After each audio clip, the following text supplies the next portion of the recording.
बिस्मिल्लाहिर्रहमानिर्रहीम। आज हम second chapter bacteria and viruses इसके कंसेप्ट पढ़ने लगे हैं। तो सबसे पहले बैक्टीरिया ये प्रोकैरियोट्स हैं। प्रोकैरियोट्स वो ऑर्गेनिजम्स होते हैं जिनके सेल के अंदर न्यूक्लियस क्लियरली प्रेजेंट नहीं होता, इनके क्रोमोसोम के इर्द गिर्द मेम्ब्रेन नहीं होती। इनकी सेल वॉल यानी बैक्टीरिया की सेल वॉल सिंगल मॉलिक्यूल की बनी होती है जिसको हम म्यूरिन या पेप्टाइडोग्लाइकेन कहते हैं। इस मॉलिक्यूल का नेम म्यूरिन है और इसकी कंपोजिशन पेप्टाइडोग्लाइकेन है। पेप्टाइडोग्लाइकेन में आपको दो लफ्ज नजर आ रहे हैं। पेप्टाइड का मतलब होता है प्रोटीन एंड ग्लाइकेन का मतलब है शुगर, यानी कि ये शुगर और प्रोटीन का कम्बिनेशन होता है।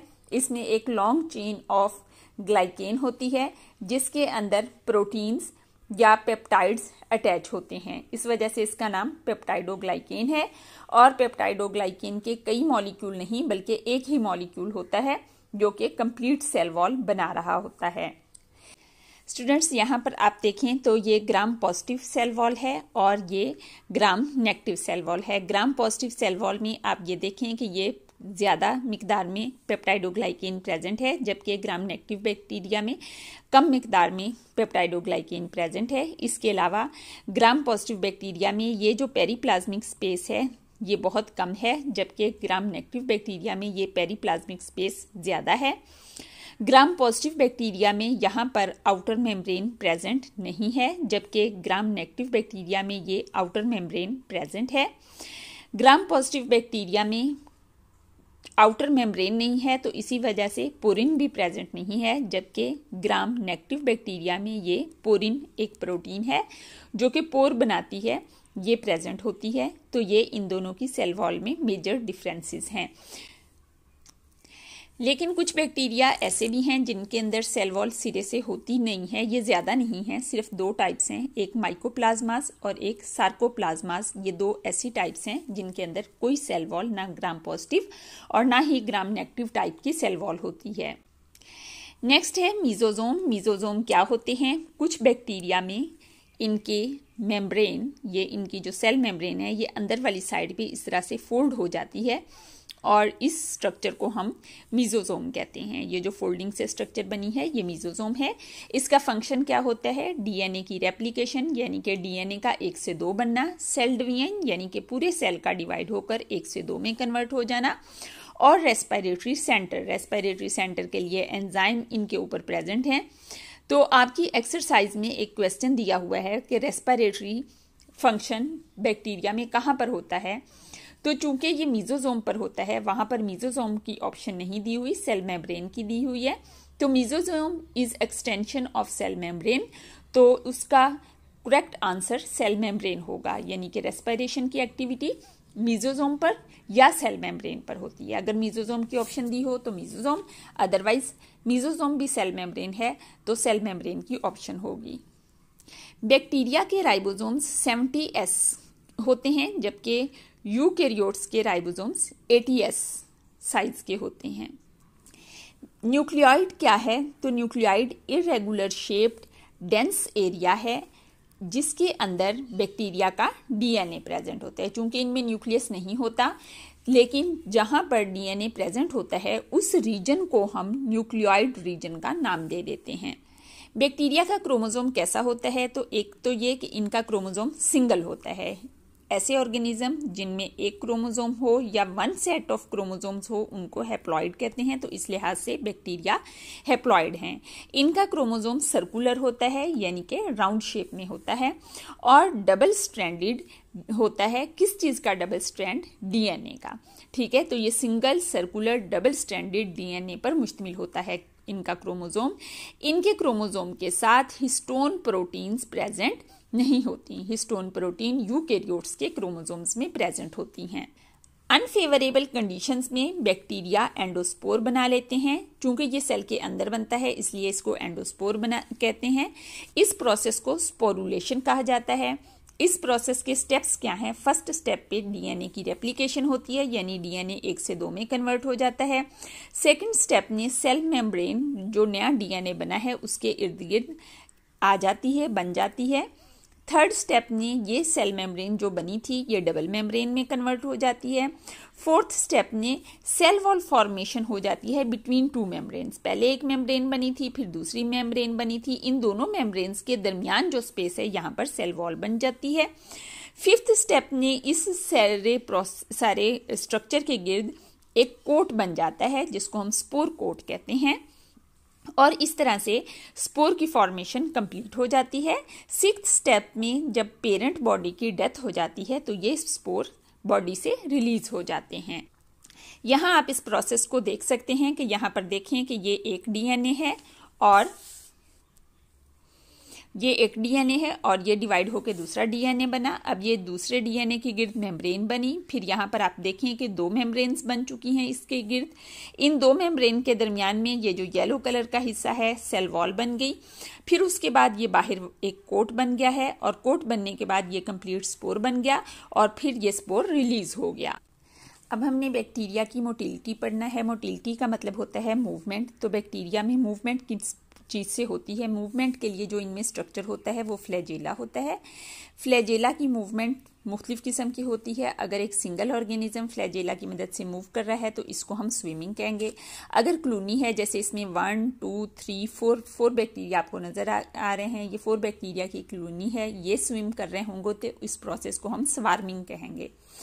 अगर ये अपनी पिल्ली को भी बीच में यूज़ करते हैं, फ्लैजेला के अलावा ये पिल्ली को भी यूज़ करते हैं, पिल्ली की मदद से सरफेस को पकड़ते हैं और फिर अपनी बॉडी को आगे खींचते हैं, तो इस किस्म की मूवमेंट को ट्विचिंग कहते हैं।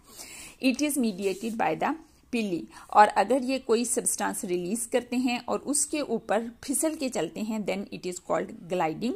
और अगर ये डिवाइड होते हैं और डिवाइड होने की वजह से ये कॉलोनी के सेल्स आगे आगे मूव करते जाते हैं, पुराने वाले आगे मूव करते जाते हैं क्योंकि नए वाले बीच में बन रहे हैं, तो ऐसी मूवमेंट को हम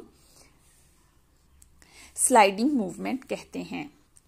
इसके अलावा ब्राउनियन मूवमेंट है। ब्राउनियन मूवमेंट वो मूवमेंट है जिसमें बैक्टीरिया के अंदर कोई भी फ्लैजेला या पिली प्रेजेंट नहीं होते। इस वजह से ये जिस मीडियम में प्रेजेंट है उस मीडियम में जो पार्टिकल्स प्रेजेंट होते हैं उन पार्टिकल्स की मूवमेंट की वजह से इनकी मूवमेंट होती है।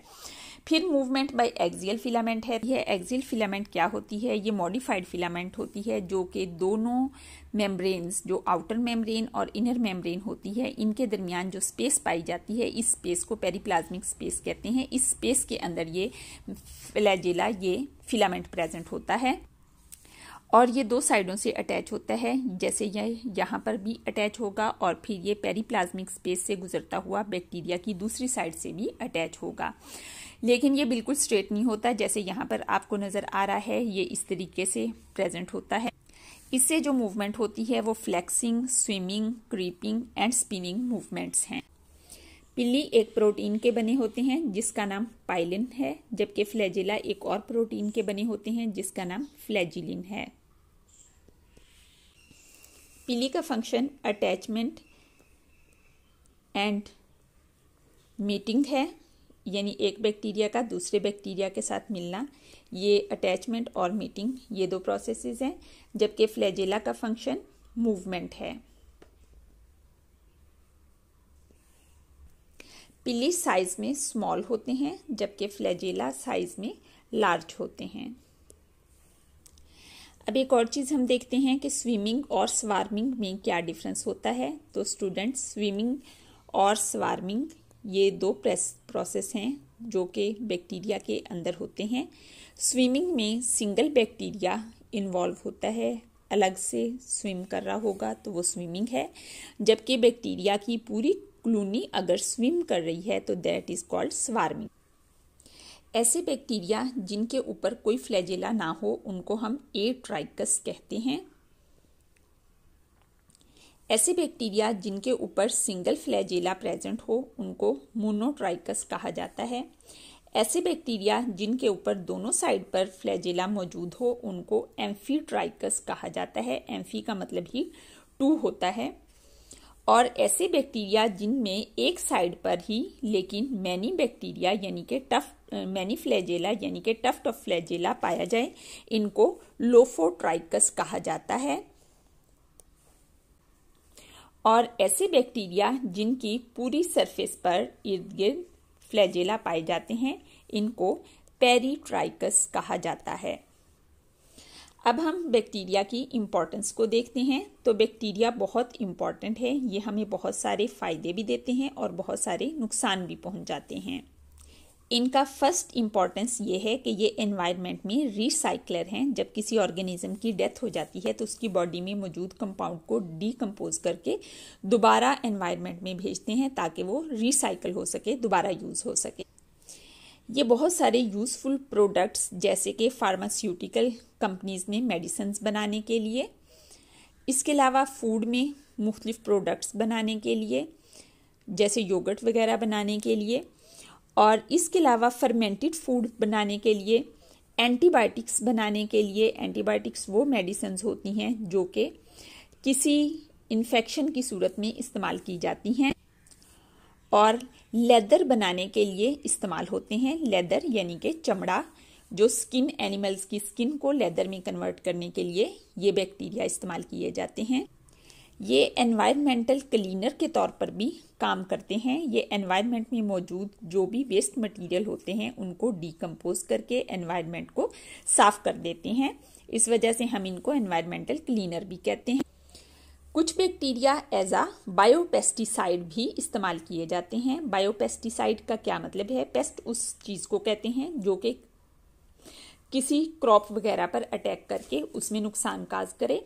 पेस्टिसाइड पेस्ट को किल करने वाले को कहते हैं, और अगर वो पेस्टिसाइड लिविंग ऑर्गेनिज्म होगा तो उसको बायोपेस्टिसाइड कहेंगे। तो बैक्टीरिया एज अ बायोपेस्टिसाइड काम करते हैं और बहुत सारे पेस्ट को कंट्रोल करते हैं।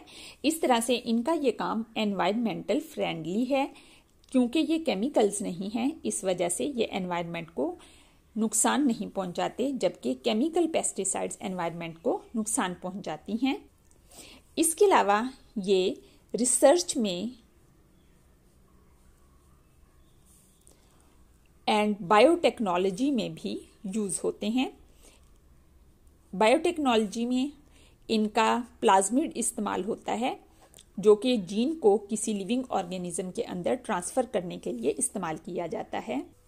स्टूडेंट्स, हमारी स्किन के ऊपर और हमारी म्यूकस मेम्ब्रेन के ऊपर बहुत सारे लिविंग ऑर्गेनिज्म जैसे कि बैक्टीरिया, फंजाई, आर्किया, ये नॉर्मली प्रेजेंट होते हैं। इस वजह से इनको नॉर्मल फ्लोरा कहा जाता है।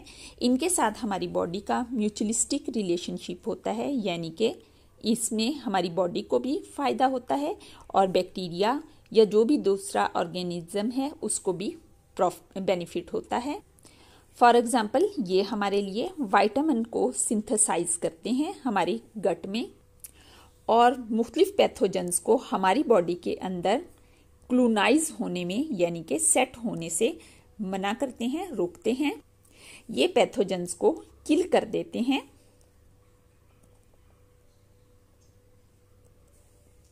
अब हम वायरसेस को पढ़ते हैं।